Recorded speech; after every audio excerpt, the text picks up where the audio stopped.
Hey everybody, what's up? My name is Lee. Welcome to my channel, thedastardLeebatman. Today I'm going to tell you guys all about Marvel's latest film, Thunderbolts, and I'll let you guys all know what I thought about it right after we take a look at the trailer. Let's talk facts. The Avengers are not coming. There's some big threat out there, and you are gonna help me stop it. Wait, us? Yeah, you. Why, you got someplace to be? I love that guy. Everyone here has done bad things. You can't escape the past. Hey, it's like your mind is somewhere else. You thought you were gonna be some great saviors? You can't even save yourself. We are the Thunderbolts! Can't call ourselves that. God, thank you. Bring light from the darkness. Alright, so like I said, that was a look at the trailer for Thunderbolts, which is the new MCU film. So first of all, what did I like about this film? Because to be honest with you, MCU, it's been in a bit of a slump, especially for me personally. I feel like the MCU has been hit and miss ever since like 2015, but I realize I'm an outlier in that. Sometimes I really like their films, sometimes I don't. I'm actually pretty highly critical of them, especially considering how much money they spend on these films, and they are the biggest movies in the entire world. So a lot of times when I see one, I feel like they should be way better than they are. But anyway, guys, let's go ahead and get into what I liked. So first thing that I really liked in this film is all the characters and the performances. Everybody here is extremely good and they're very committed to what they're doing. But the standouts for me were Florence Pugh, of course. I think she's amazing. Genuine movie star right here. And she's good in everything. And in this, she's also good. I've seen a lot of people complain about her Russian accent, but to be honest with you, I don't care. You know, I've never really cared about if an accent's like good or bad or inconsistent or whatever. If the performance is actually really good and they're able to emote and everything, good for them. And that's exactly what she does here. She brings real leading lady energy to this film. She very much is the central character for the most part. There's another character who I would say is the other central character. I thought she was phenomenal in this, and she continues to be a really good catch for the MCU. The next one actually is going to be Wyatt Russell for me. I've always really liked Wyatt Russell. I think he's a really good actor, and of course I'm a big fan of his father, Kurt Russell. But he's really coming to his own as an actor. He really does his own thing, and I think he's always been extremely charismatic and everything. I was a little bit nervous going into this because I liked him as U.S. agent in Falcon and the Winter Soldier, but there was something about it that I thought was missing, and that was really just his like genuine leading man energy that I think he has. In this film, he really steps it up. And he's bringing his A game. Not that he didn't bring his A game into Falcon and the Winter Soldier. I just think the character, he's progressed. And now he's like really, he's doing the quips. He's, talking to everyone involved. It's just a good time to see him like actually get to interact and have some fun with characters instead of having to be like the antagonistic force going on. The other one is Lewis Pullman. This is another guy who's been around for a little bit. Been doing really tremendous work, and he's also probably, I would say, the second main character of the film. He plays Bob in Sentry, and I thought he was extremely good in this movie and everything that he was doing in it. He's just really good, and he also kind of radiates leading man energy. A lot of leading star energy going on in this cast. That's very much an ensemble, which I find really interesting. Every member of the Thunderbolts team is a star in my opinion, and that I think actually really helps the film out. All of them have the ability to just lead their own films. Lewis Pullman actually hasn't gotten a chance to do that yet, and I think after this he definitely will. The other one, of course, is Julia Louis-Dreyfus, who I'm a big fan of. Really like her on Seinfeld, really like her on Veep, really like her in anything she's in, to be honest with you. She comes in here, she's playing Valentina, who's been in a few Marvel after credit scenes and shows and stuff, and she finally gets to like be in a movie and not just like an ancillary character who's just kind of popping up going like, hey, we're doing something over here. Now we actually get to see what that something is, and it's pretty cool. She's kind of sort of doing like a Nick Fury thing, but she's doing her own take on it. And her character I don't think is exactly like Nick Fury, because at the end of the day she's a bad person. And the other one, of course, is David Harbour. He's always the standout in pretty much everything, even in that Jason Statham movie that just came out, Working Man. He's barely in that, and he still like steals the show. So, he's always coming in. He's doing his Red Guardian thing. It's a lot of fun. The other thing that I really liked about this film is that this one actually keeps it pretty simple. There's not too much MCU baggage. I'm going to put an asterisk next to that, just like the title of the film, because I do still think there is some MCU baggage that bogs this film down, but for the most part, I didn't think there was too much stuff bogging the film down. It wasn't like when I went to go see the Marvels. Interestingly enough, I took my uncle to see the Marvels and this film, and when we watched the Marvels, he ended up liking the Marvels quite a bit, but he was like, I don't really understand some of these characters and like when did they pop up and stuff. This actually I don't think has that problem, even though a lot of these characters were introduced in other movies and shows. You can kind of just go along with it. It's not really too much. You're able to like really catch up and just get in there, and I think that actually helps the film quite a bit. And leading to that, actually, this one's actually mostly pretty funny and charming. The MCU, for the most part, does a really good job at being mostly pretty good at the jokes and pretty charming. A lot of that has to do with just they have really good casts a lot of the time, and their writing is usually, you know, just good enough with the jokes and stuff that they don't irritate me too much. Sometimes they go a little overboard, but for the most part, I actually think they do a pretty good job with the jokes and the quips and stuff. The other thing is that this feels like a real movie. I think part of that does have to do with the fact that this doesn't have as much MCU baggage a part of it, but it also has, like, you know, genuine themes, you know, actual characters that are, you know, interacting. These aren't just action figures slamming against each other. I think that's really dope. And the other thing that I liked quite a bit was there's a fight scene that involves Sentry.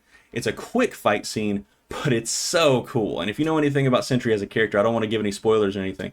If you know anything about Sentry or his power set or anything, you're going to be extremely happy to see how they handled this fight scene. I thought it was really, really one of the best MCU fight scenes out there. And to be honest with you, I'm excited to see him in Avengers Doomsday because he's cool. The other thing that I liked about this movie, actually, I think the MCU finally figured out, you know, what the secret sauce was for their after credit scenes, because this, you get the best of both worlds.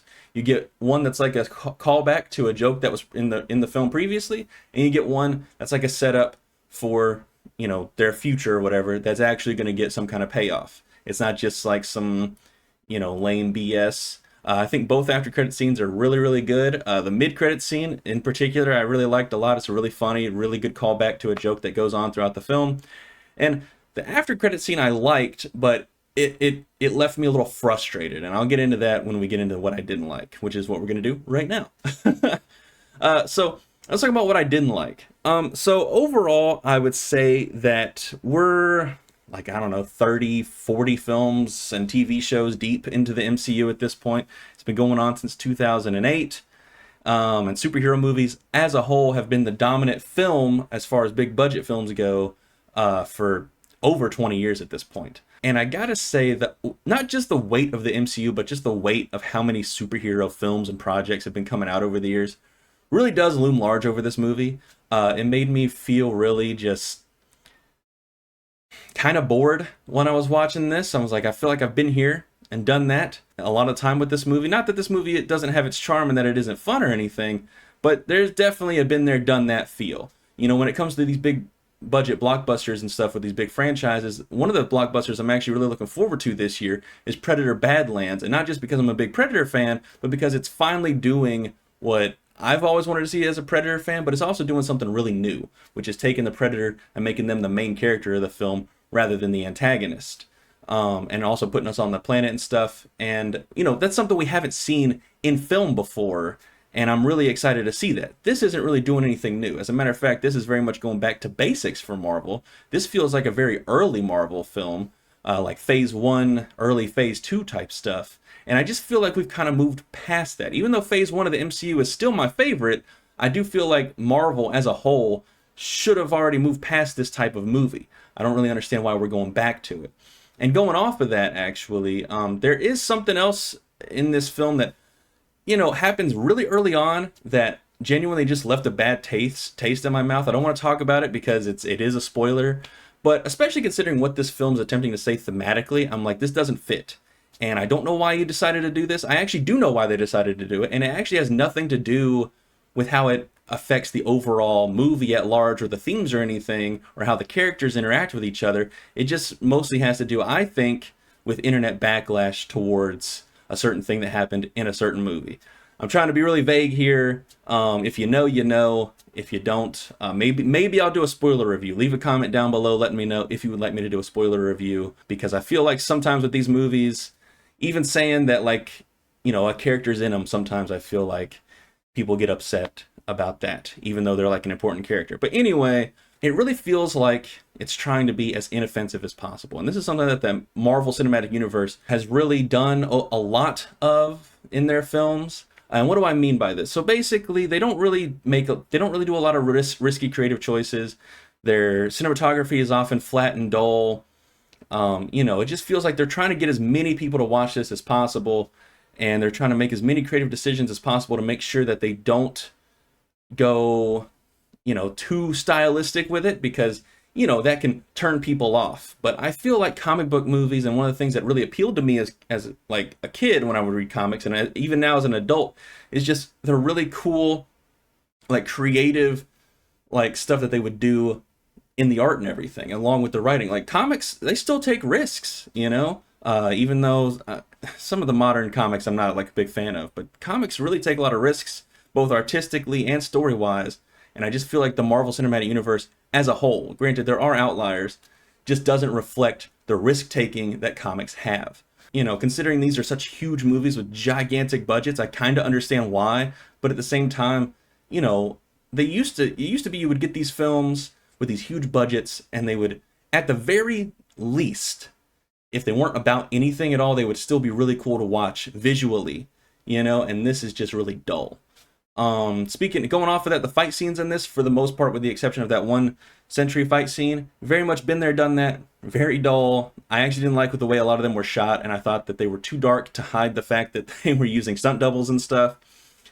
So, you know, that was really frustrating, especially coming off of just watching Havoc on Netflix, which I think has amazing action sequences, and they probably did that movie for a fraction of this movie's budget. The other thing is that, and this is kind of going off of a larger thing that I was talking about, but we should be past this at this point. The MCU, it feels like it's not growing. It's just kind of staying stagnant.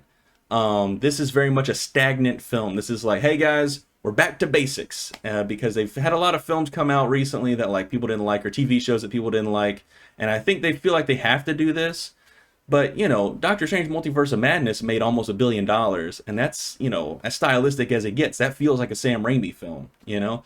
Shang-Chi's another one that, even though I have issues with the movie and the third act, I feel like that took a lot of really creative risks as well, and it paid off. But because they've had movies that have come out that did take big creative risks, like Eternals and like the Marvels, it feels like they're afraid to do that. And I think going on in the future, looking at Fantastic Four and Doomsday and Secret Wars, they're going to continue this trend of just kind of staying as unstylistic as possible, I guess, when it comes to these movies, which is very frustrating. The other thing is that the after credit scene, the final after credit scene, I'm not going to get into spoilers or what it is, but it left me frustrated, because I was like, it made me think, like, why wasn't the most recent Captain America movie about what's going on in this after credit scene? Why was the Captain America movie like a freaking Incredible Hulk sequel without the Hulk? Makes no sense.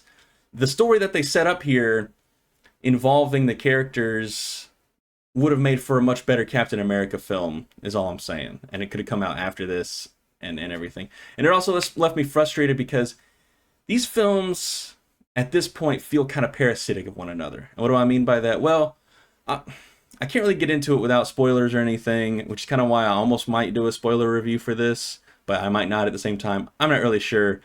But there's something that they do in this after credit scene that I feel spoils a large part of the next movie, which their next movie is Fantastic Four.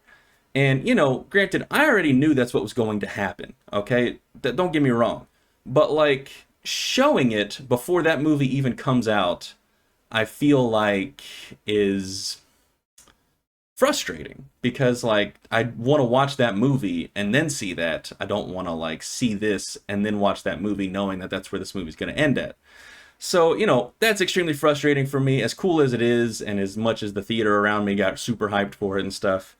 So, you know, but yeah, that just gets me back to the thing of this movie as a whole for me just feels really frustrating. It feels like they're constantly on the cusp of being really good or really great, but they aren't reaching it. And I find that just aggravating whenever that happens with a movie. The film seems afraid to dive into its themes and the darker character backstories that it has for the characters. It gets in there, but it's very much just like, hey, this person's dad was an alcoholic. That sucks, right? And it's like, well, you're not really diving into that because the film doesn't have time for that. You know, it's too busy. So, you know, and it has some themes in here thematically and stuff that I think is really good and can really, like, you know, reach a lot of people. But, like, because the film is so, like, it's got to move, it just doesn't have time to get into that. And that I find very frustrating as well. So, you know, it is what it is. I thought it was mostly pretty fun, but unfortunately I was bored a little bit too often. And I just need these big, giant films. This isn't just a Marvel issue. This is just big budget films in general. I just need these to be more. I need stronger creative choices. I need better exploration of themes. I need more in-depth characterization. I need better and more unique cinematography. And I need better writing. So that's going to lead me to give Thunderbolts 2.5 stars out of 5. There's a lot that I liked about this, to be honest. But I just find the entire movie very, very frustrating. And I think Marvel's future, for me personally, it's just going to be one of frustration. I felt very frustrated with Daredevil Born Again. I feel very frustrated with this movie. I'm hoping I'm not frustrated with Fantastic Four because I'm a big Fantastic Four fan and I would like for that movie to just be really great. But I'm a little nervous after seeing this. So anyway, guys, that's my review for Thunderbolts. Hope you enjoyed it. If you did, make sure you hit that like button, subscribe, ding the little bell to notify when I got a new video up.